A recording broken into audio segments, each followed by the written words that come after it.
What's up, YouTube? It's your boy Sanchez 405 coming at you. It's on the Warpath. If you're new to the channel, make sure you click that subscribe button, hit that bell so you get notifications anytime there's new content posted to the channel. And as always, like, comment, and share this video out. Tell me what you think, because we're talking Washington football team here all the time. And today we have our draft guru here in Amir, and we're going to talk about his mock draft here. We're going to go through it. We've got 8 picks and everything like that, so we'll touch it. Also, want to thank everybody out there for us hitting 1,500 subscribers. That's because of you, not me, and I appreciate it. Like I said, I will be doing a giveaway for a $50 gift card to the NFL shop here on one of my lives coming up pretty soon, so stay tuned for that. And I'll put a comment out in one of the videos so we can get that in, get that all drawn out and everything like that. But anyway, Amir, how you doing, brother? I'm doing well, Corey. How are you doing, bud? I can't complain, brother. Can't complain. It's good to have. I want to start off real quick. Really proud of you, man, for all the work you've done on the channel in the past year during the pandemic, during everything else, and getting. I remember when we hit 500 subscribers a while ago, and we were so stoked, and now you're 3 times that, and I couldn't be prouder of you, bro. Hey, man, you had a lot to do with it. I tell you that all the time, and I really do mean it. That you helped out when we only had like 100 some people that were watching us in lives on some idle weekends like 3 years ago. So I appreciate you here, and it's always good to have you on here for the draft. And so we'll talk about Washington's draft prospect here. We've got 8 picks, but you got a little froggy in your mock draft, and we'll take a look at what we have here before we even dive into it. Take a look at it. And so right now, Washington has 8 picks. They have the 19th overall selection, the 51st in the second round. They have 2 third-round picks, one coming from San Francisco in the Trent Williams trade. Pick 74, pick 83, 4th rounder at 115, 147 is in the 5th round, 2 7th round picks at 209 and 211. So that's 8 overall, but you only have us picking 6 in there, and we'll dive right into it right now. And we get into your free agency mock draft. And let's tell the folks at home, what do you have planned at pick 19? Or what are you going to do with pick 19? Well, the thing is, I decided to be a little bullish in this mock draft. And yeah, you did. That's the honest to God's truth. I decided to be aggressive, and I feel that with our defense the way it is now and some of our offensive pieces, we're pretty much in win now mode. And I feel we can only improve on the season that we just had. And just going forward, that's why I think is the right way to go, is to be a little bit aggressive instead of playing it safe. Okay. So what you going to do? So with the 19th overall selection, we're actually going to trade up. We're going to trade up to the 5th overall pick, trade with the Bengals.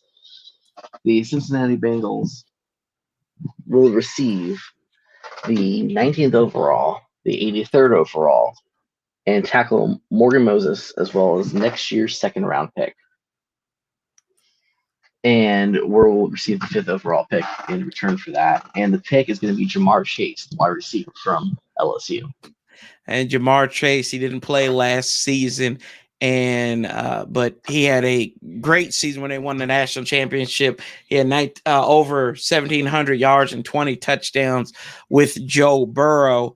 And I think it's kind of interesting that you made that pick at 5 for Joe Burrow's. Looks like his number 1 target, and Cincinnati's right there. And then also give up our best offensive lineman from a year ago in Morgan Moses. Talk about your reasoning behind giving up Morgan Moses and these picks to go up and get Jamar Chase. Well, if you notice, I didn't give up a future first. It was only just this year's first as a swap, pretty much. But the reasoning behind Morgan Moses, it's not that I don't. Morgan Moses had an amazing season. Be honest. Yeah. No, there's nothing that like I don't. It's not. I like Morgan Moses. He's played solidly for us. He fixed his penalty issues last year, all his false starts and his weird, random spacehead moments of the ball snapped. I'm just gonna stand here. He fixed that. Mm-hmm. Bengals need offensive line help. And so I think Morgan Moses is the most attractive option for that. Right. You have Cornelius Lucas, I believe, still. We can bring a tackle in through free agency. You still need to see what Sadiq Charles is going to do for you. See, he didn't play last year. Hopefully re-sign Brandon Sheriff. And you have Mr. Chase Roulier, right? who just got paid. Congratulations to him. And that's my reason behind that is because Bengals will need offensive line help. Why not somebody who's proven? What if Penei Sewell falls down there? Oh, I'm sure Penei Sewell will be available there. Is the thing. They could get that young. They get that young offensive line, and then just looking at what Morgan Moses does, he's a right tackle. So in their issues came off. He was originally left tackle though, where he struggled though. No, I so. You don't think so? Go to the Seattle game. Okay. This past year, Seattle game, and we had a couple of injuries going on the offensive line there in that game. On the right side, yeah. Well, he did play well against Dallas because he was left tackle against Dallas. So I stand corrected there. So that's my point there, is because he can switch. He can swap.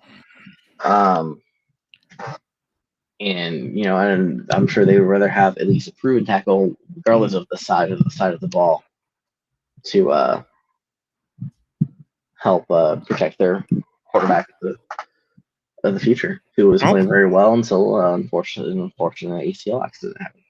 Yeah, that's true. So Jamar Chase, and this is according to Pro Football Focus, he plays like a grown man. This is a direct quote from him. Shows that he can do things after the catch. Broke 22 tackles in 2019.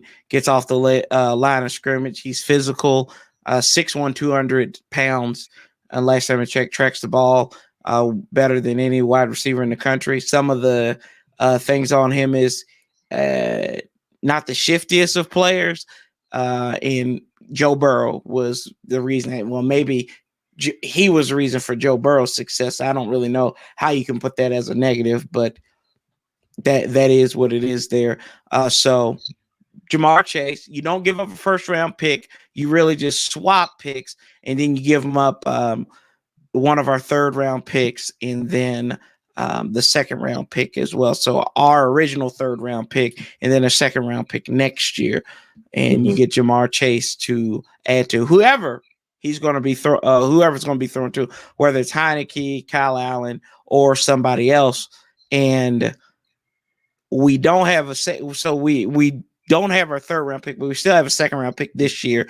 But you think we're going to trade back up into the first round here, and who's going to be the suitor that you find at the 26th overall selection?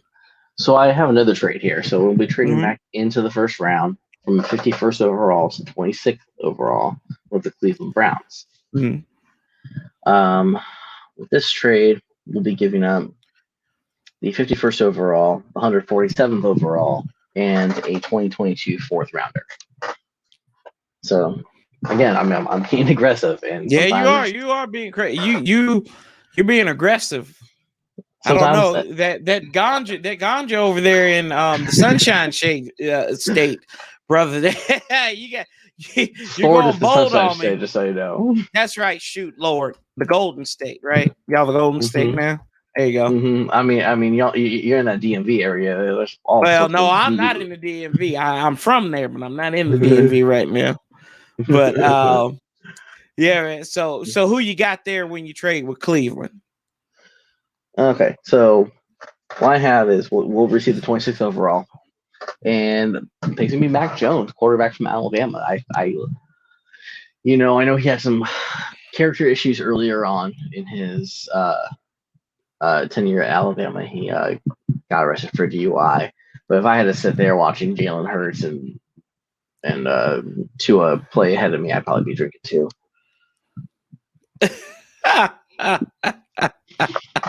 Well, he'll make a great offensive coordinator because it'd be like Jay Gruden getting DUIs while he's a player. So I'd like to see the. I'm just saying.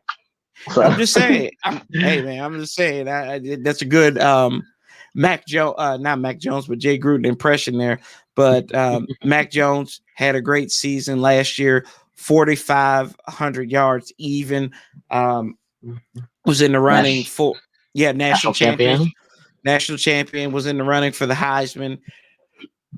And he's he's from Florida too. That's what Jay Gruden moved to Jacksonville because he wanted to golf. Hey, these guys could be buddies. They could be twins. They're kindred spirits. 6'3", 214, good size, redshirt junior. Drawing comparisons actually to so he's got pretty good accuracy. He can throw off schedule sometimes. And I think the biggest knock on him is he didn't struggle. And I think that's crazy because it's very oxymoronic that we say that he's so good, but he didn't struggle. That's what you want out of your quarterback, is that they don't struggle. But I think the adversity, he hadn't had to come back. I think that's what a lot of people are knocking on him.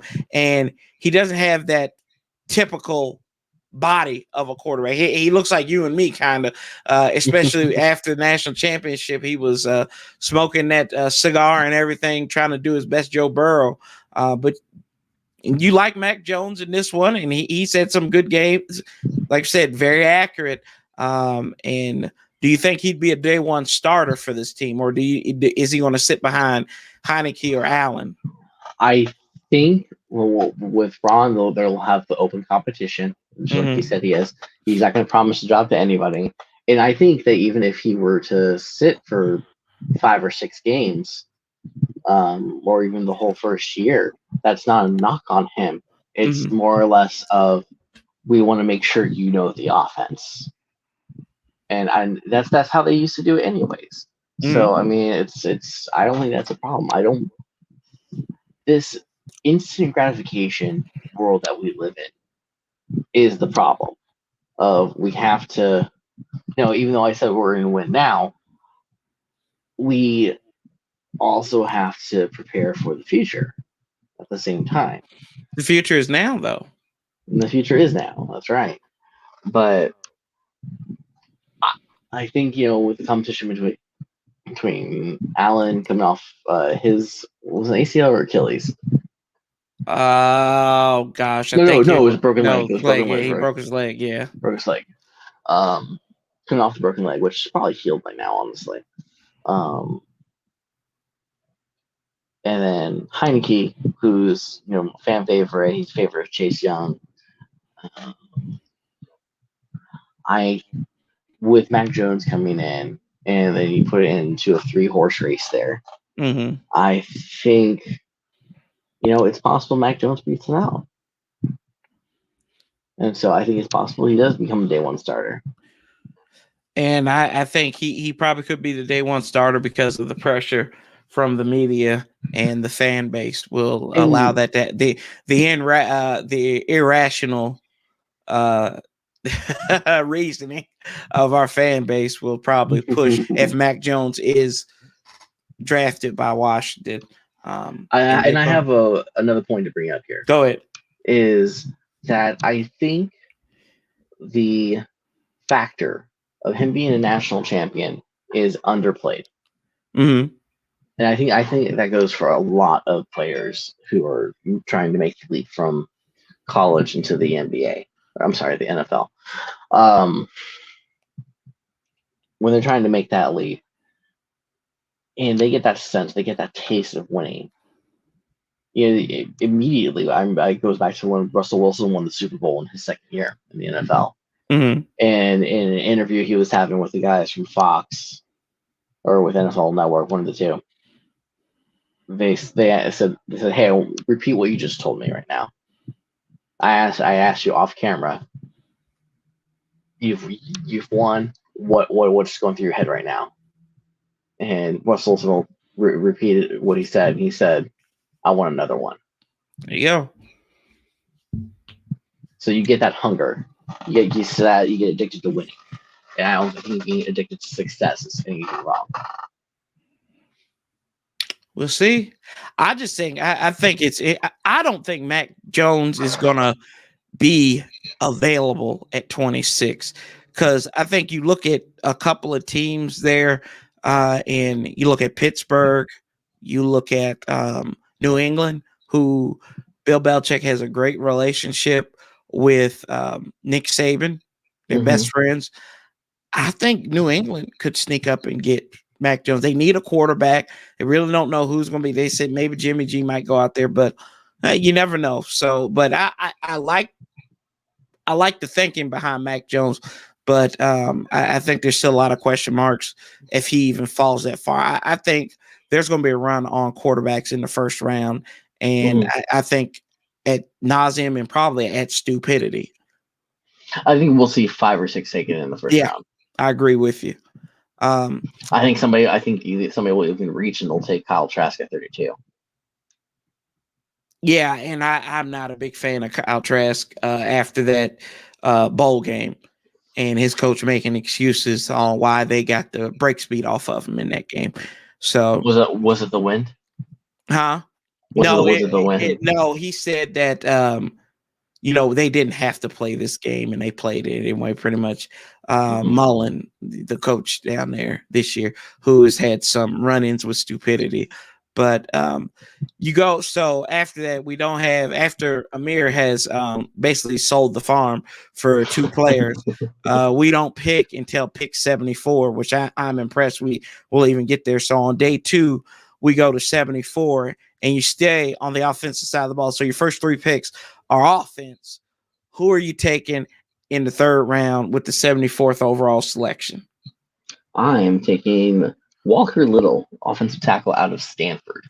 Yeah, you just traded Morgan Moses. You need somebody to replace him. Looking on film on Walker Little, he didn't really let a lot of people through. His only knock, which I think is what has put him down from being a possible first rounder to being in the 3rd or 4th round, is he hasn't played in 2 years. And knock, bro. Being because of a leg injury in 2019 in the very beginning of the year, and then last year he opted out because of COVID. Which a lot of people did. I mean, Jamar Chase not opted out because of COVID. Right. I mean, but he's still going to go in the first round. He's still probably going to be in the top 10. So I feel we shouldn't knock this guy because he chose not to play during a global pandemic. Okay. I understand that. He's got great size, 6'7", 309 senior. I don't think him opting out is the big question, but this guy is he's been out of football shape really since 2019. It's not necessarily he's out of football shape. He just hasn't played in a football game. That doesn't mean he's out of football shape. Right. And I get where you're coming from. And my thing with him is it's almost really he hasn't played in multiple games in really, if we're arguing, we'll say 3 years, because 18 is really the last time he had any comparable stats that you could look at or any comparable tape. You're looking at 2018 stuff. You're not even looking at 2019 because it was just one game that year.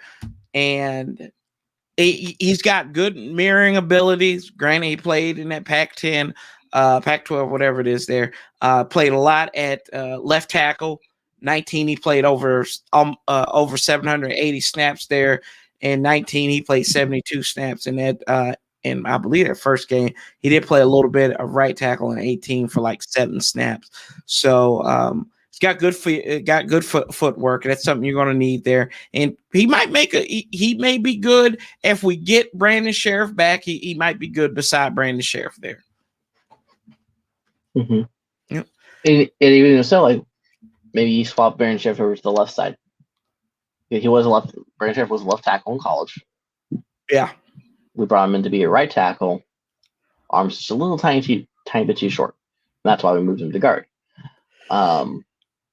We put it in. We just solidified the left side of the line. And he was slow too. Don't. He was a little slow outside. A little bit, yeah.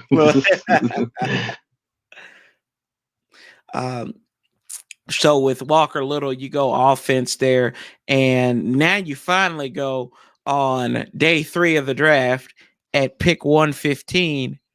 You're gonna go defense, and you're gonna go back to the national champions. Who are you taking at pick 115? Roll Tide. We're going to be taking Dylan Moses, middle linebacker from Alabama. Dylan Moses.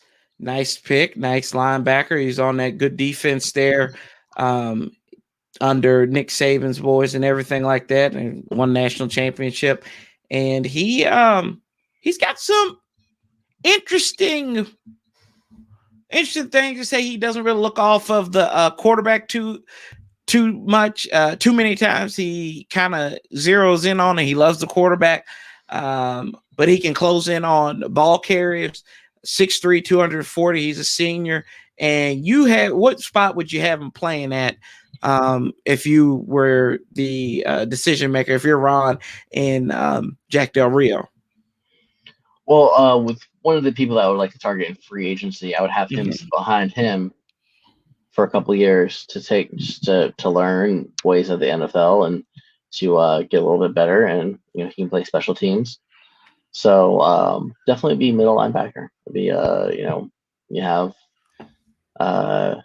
have Sweat on the right side, you have Chase on the left, and you'll have Dylan Moses eventually in the middle. Okay. Dylan Moses, the man, the myth, the legend, another Tide linebacker coming here after we clean house with them this year. No, Sean Deion Hamilton, Ryan Anderson's probably not coming back either. So we re-up on the backers from Alabama, and you stay defense in the 7th round, and you pick somebody from the Golden Coast as well. Who are you taking at pick 209? So pick 209, I have a Mr. Tariq Thompson. He played safety out of San Diego State. I'm taking him more as a nickelback. Mm-hmm. Not the group. not the Canadian All-Star group. Yeah. But as in the position. So I liked what I saw from him. He had a pretty good nose for the ball.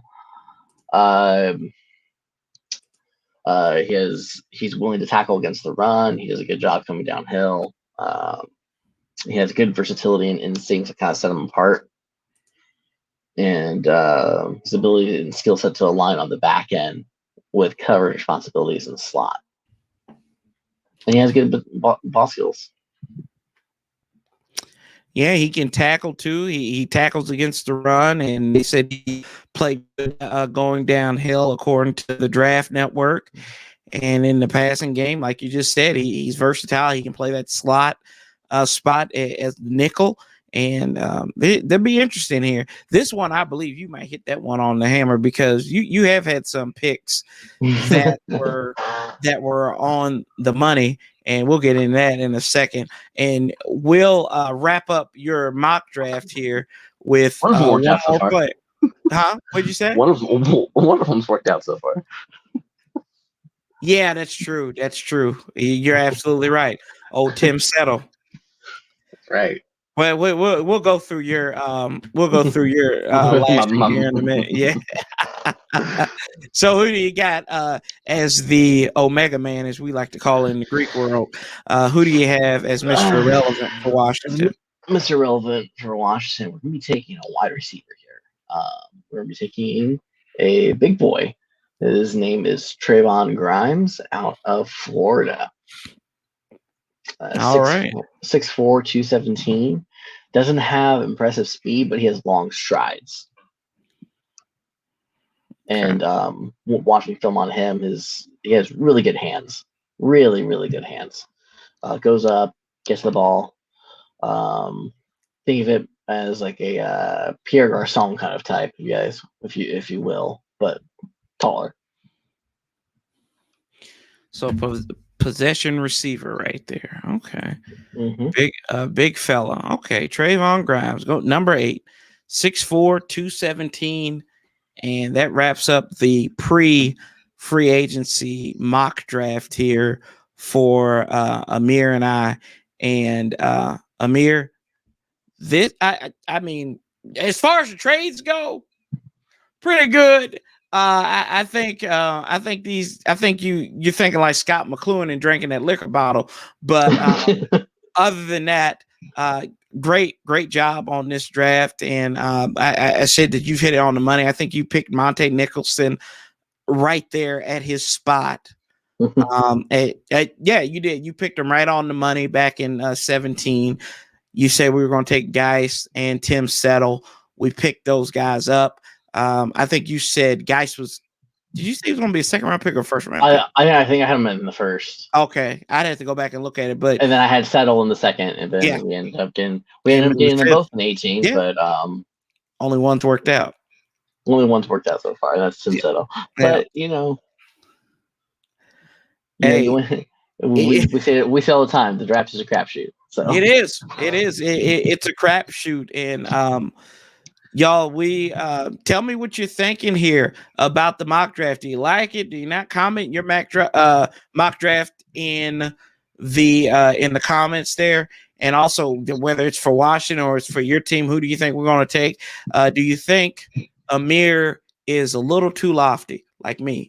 I think he's smoking something there, but it's all good, y'all. But stay tuned for our next video. We're going to do our free agency keys to free agency. Who does Amir like and everything like that. So as always, love you guys. Appreciate everything you're doing to help the channel out. As always, we say here on the Warpath, love, peace, and hail. Peace and hail. And we'll be talking to you real soon. We're out.